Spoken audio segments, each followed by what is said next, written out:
संबोधन कर रहे हैं। सुनिए क्या कहते हैं। प्रभारी बीकानेर के मंत्री सालेम अहमद जी, हमारे स्वास्थ्य मंत्री और कैंपेन कमेटी के चेयरमैन रघु शर्मा जी, विधायक गोविंद राम मेघवाल जी, पूर्व विधायक पूर्व मंत्री वीरेंद्र बेनीवाल जी, पूर्व सांसद भरत मेघवाल जी, मंगलाराम जी गोदारा, प्रधान साहिबा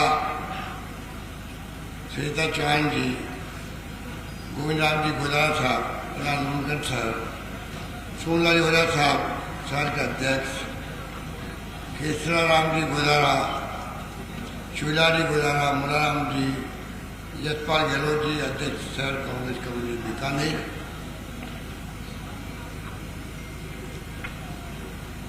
महेंद्र गहलोत जी देहात कांग्रेस कमेटी के अध्यक्ष, मेघराज सांगला साहब, मदन मेघवाल जी, जावेद परियार जी, गुलाब जी गहलोत, जियाउर रहमान जी, कन्हैया जवर साहब, लक्ष्मण प्रभासा जी और तमाम उपस्थित नेतागण, उपस्थित बहुत ही बुजुर्गों, भाइयों और बहनों, नौजवान साथियों, आपके यहाँ पर डूंगरगढ़ में कल हमने इतला करी मंगलाराम जी को और एक दिन की नोटिस के अंदर जिस रूप में आप सबको उन्होंने बुलाया उसके लिए उनका धन्यवाद। और आपको धन्यवाद इस बात का कि कम नोटिस के अंदर आपने ए भाई ए पुलिस वालों क्यों तंग कर रहे हैं, आप लोग शांत रहो, शांत रहो, बिना मतलब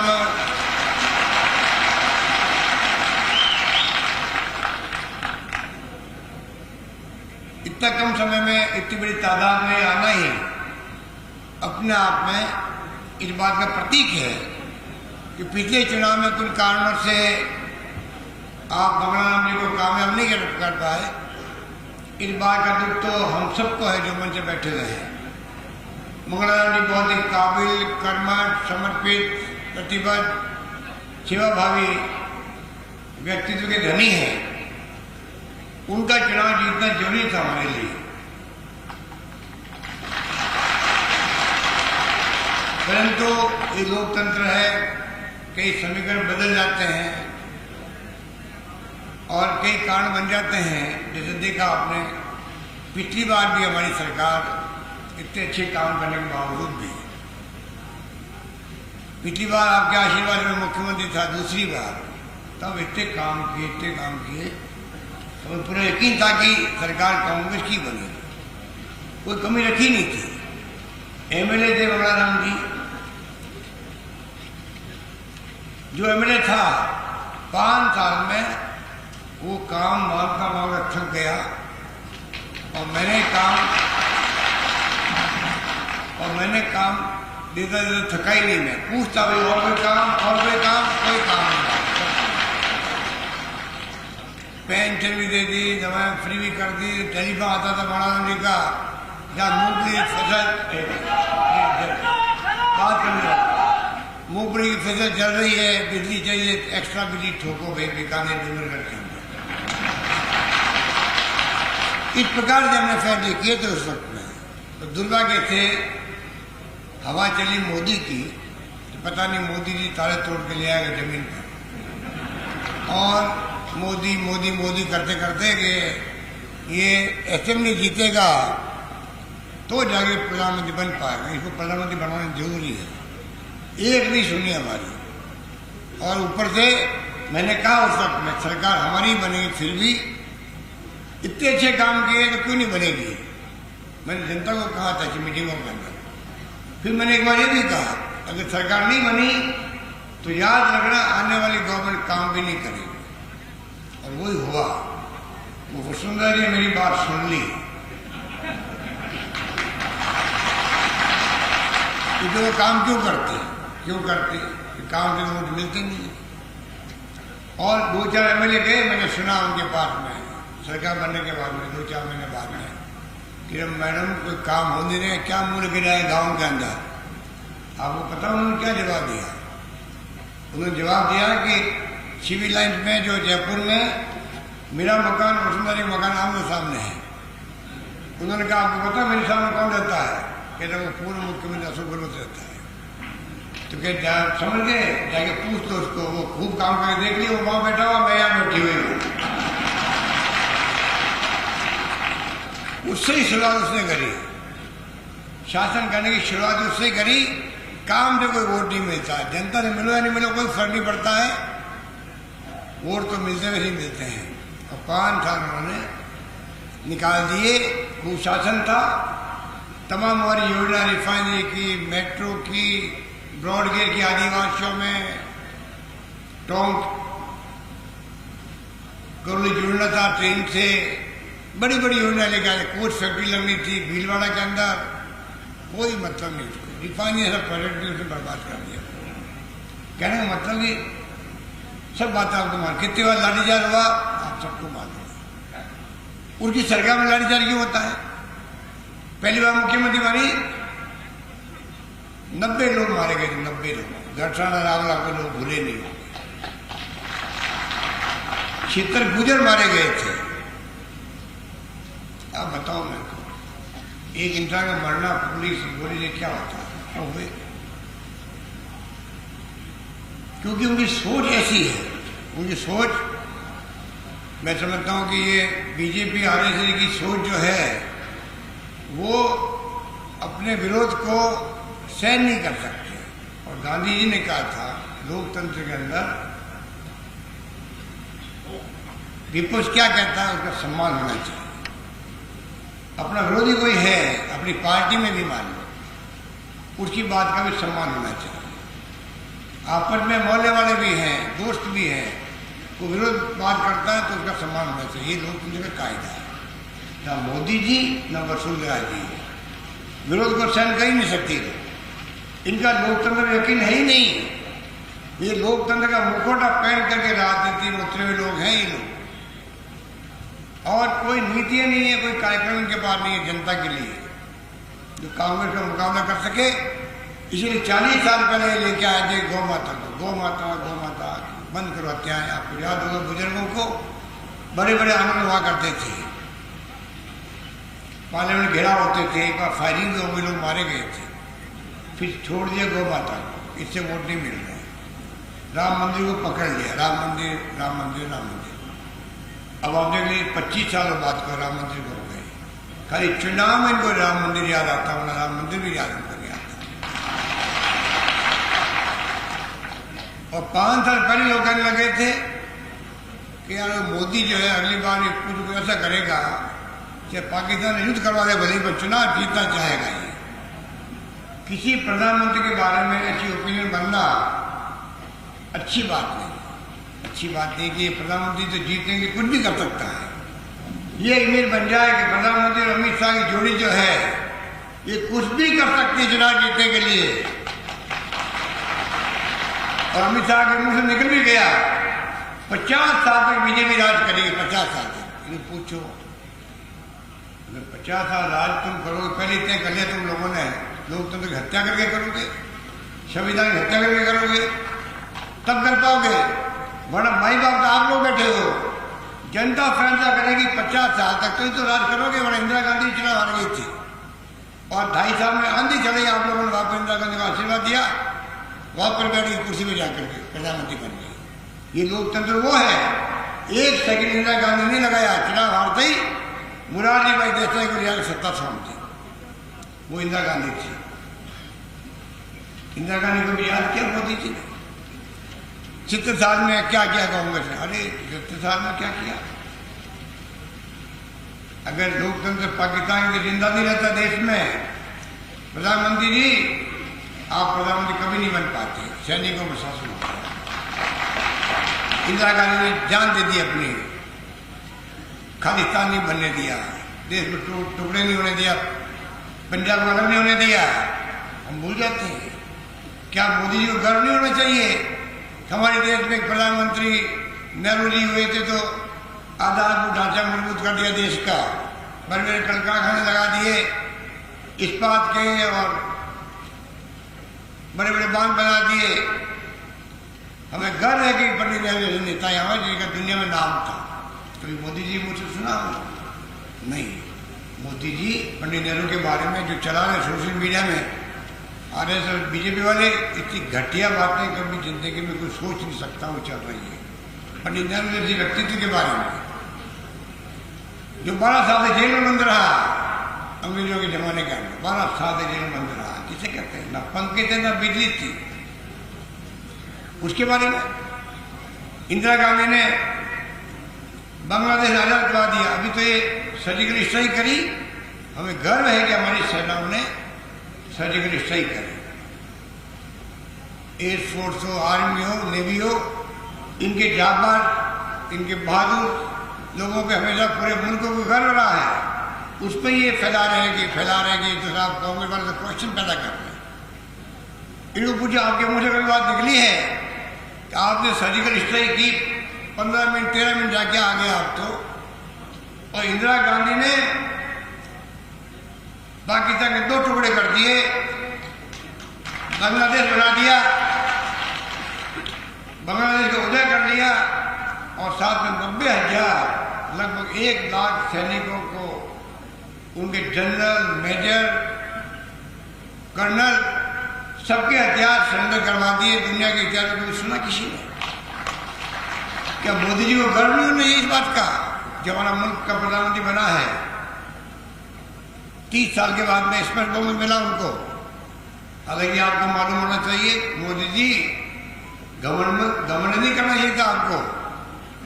आपको 100 में से जनता ने खाली 31 वोट दिए थे। 51 वोट भी नहीं दिए आपको, 100 में से 31 वोट दिए थे। गुणचित्र बड़ा में खिलाफ पड़े थे उस वक्त में भी, जब आपकी आंधी चली तब भी चली थी। अब आप क्या मुंह लेके जनता के बीच जाओगे? काला धन लेके आऊंगा 80 लाख करोड़ का, 1 रुपये लेके आए, इतना धन लेके आऊंगा, हर एक खाते में 15-15 लाख रुपए घुस जाएंगे बैंक के अंदर। घुसे बैंक में खाते में,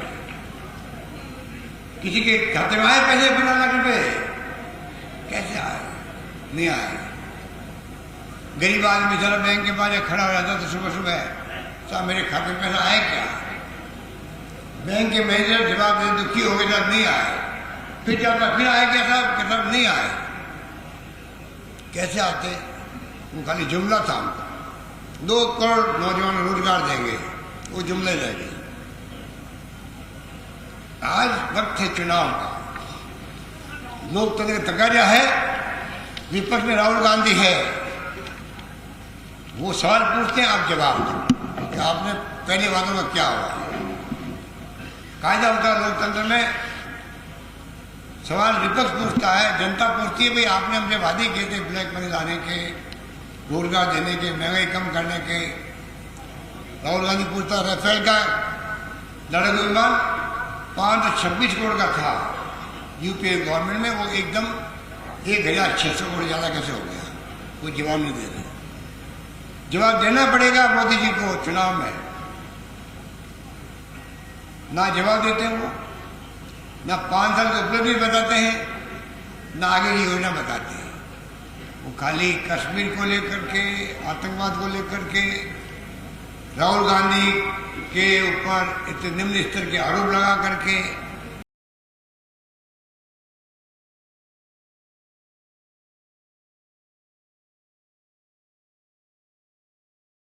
प्रधानमंत्री, ना मुख्यमंत्री, ना मंत्री बना है। कांग्रेस अगर एकजुट है उनके नाम से तो आपको चिंता क्यों सता रही है? कांग्रेस मुक्त भारत की बात कर रहे थे आप। अरे कांग्रेस तो सत्ता में हो या नहीं हो, हमेशा उनकी नीति, उसके कार्यक्रम, उनके सिद्धांत महात्मा गांधी के, पंडित नेहरू के, सरदार पटेल के, अबू कलाम आजाद के, और संविधान बना था अम्बेडकर साहब ने बनाया, उनके दिए हुए हैं। उससे लोकतंत्र कायम भी है, देश एक अखंड रहा, आधुनिक भारत बना। वरना आपको मालूम है कि बीकानेर और डूंगरगढ़ क्या था 40 साल पहले, 50 साल पहले? भूल जाते हैं। आंधी चलती थी, कहाँ ये मंडियाँ थी, कहाँ ये शहर बसे हुए थे, छोटे मोटे शेर साहूकारों के मकान थे पक्के, कहाँ से कहाँ पहुँच गया है। पर आज मोदी जी को ये बात नहीं दिखती है। ये 5 साल में सब कुछ हो गया देश के अंदर, ये कब तक चलने वाला है। तो मैं कहना चाहूँगा कि चुनाव को नॉर्मली चुनाव नहीं है, देश की तकदीर का फैसला करेंगे।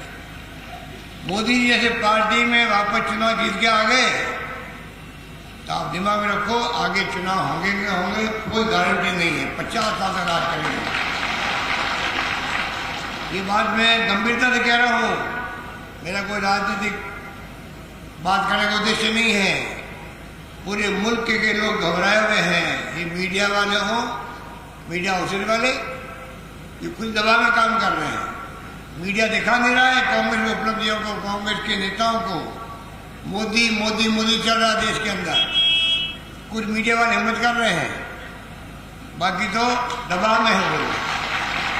तो रवीश कुमार हिम्मत कर रहा है एनडीटीवी वाला, वो तो यह कहता है 2 महीने आप जो है 2 महीने आप टीवी देखना बंद कर दो, ये गुमराह कर देंगे देश को। इनके एंकर भी, इनके मालिक भी इनकम टैक्स, सीबीआई, ईडी के दबाव के अंदर है।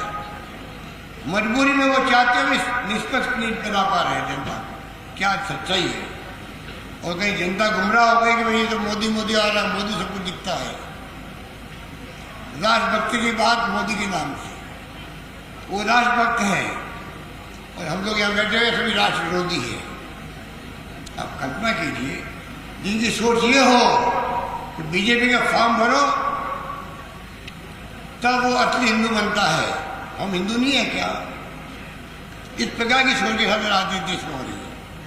इसलिए मैं आपका आह्वान करूंगा कि कृपा करके एक सीट बहुत महत्व रखती है।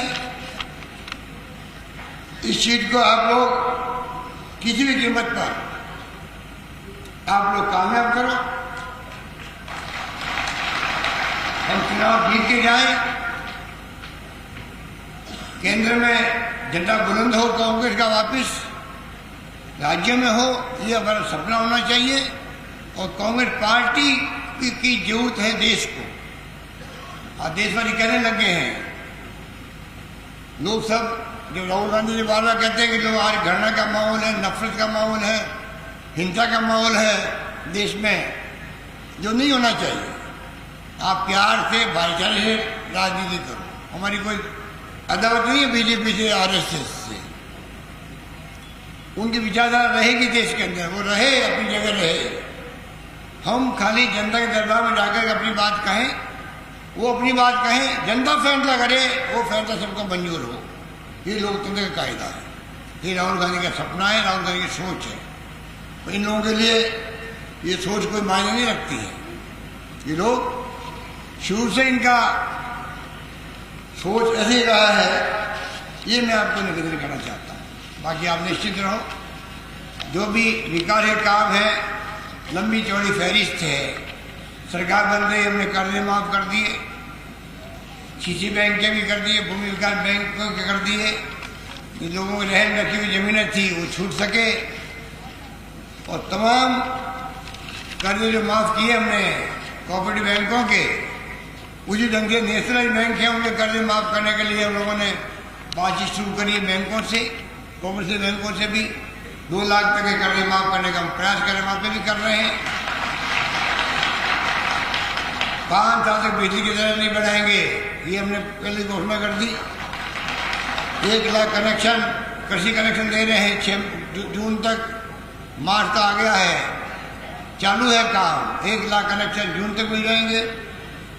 अभी मैंने कहा है 15 लाख लीटर तक जो पानी की जो बिल आते हैं, वो गांव में या शहर में 54 लाख तो शहर में है, और 1 करोड़ 60 लाख गाँव के अंदर जो पानी के बिल आते हैं वो सब माफ कर दिए गए हैं, कोई बिल नहीं आएगा।